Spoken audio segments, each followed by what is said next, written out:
previously with respect to the confrontation clause, in the same way that when we dealt with a statement given to the police by a non-testifying co-defendant, Your Honor, the courts have been clear that a limiting instruction is what is necessary. So if we are approving...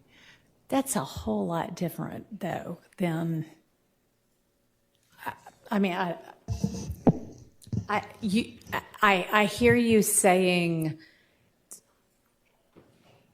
that the fact of Mr. Ryan's conviction of murder is something that can be introduced against and used against as an overt act all of these co-defendants, despite the fact that as to them, they weren't parties at that trial and so never got to cross-examine any of the evidence that is what resulted in Mr. Ryan's conviction.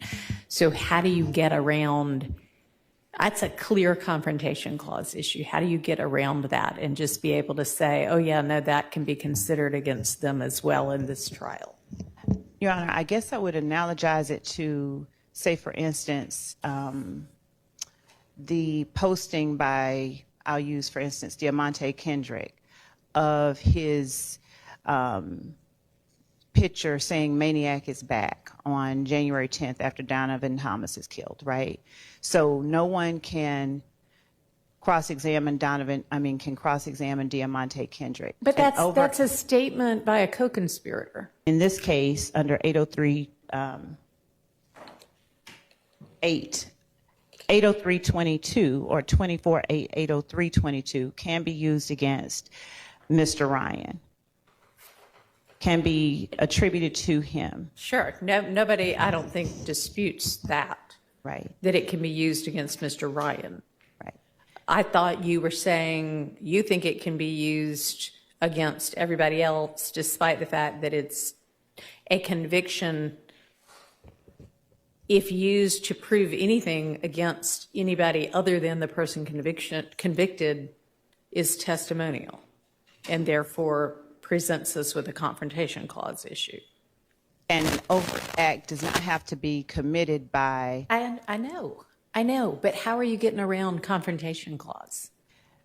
Because it's an act that was committed by, if we use nothing else... No. Okay, so if you just, in this trial, reprove that he committed murder, although then the jury has to make that determination, then sure, that evidence, everybody gets to confront whatever evidence you present here.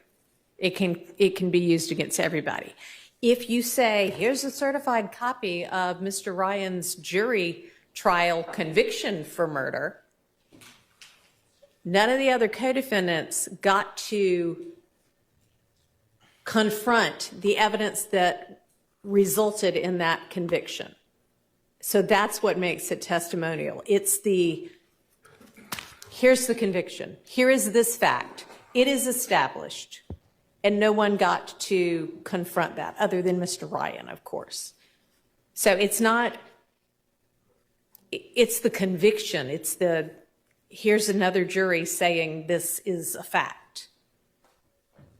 So if you don't use that, then whatever you use to prove it here, sure, that can be used against everybody because they all get to confront your evidence here in this trial where they are parties.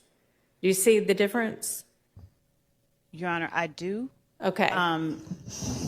To a very large extent, and I'm in line with the court for the most part. I'm having a problem, and I hope that the court forgives me for that. With that last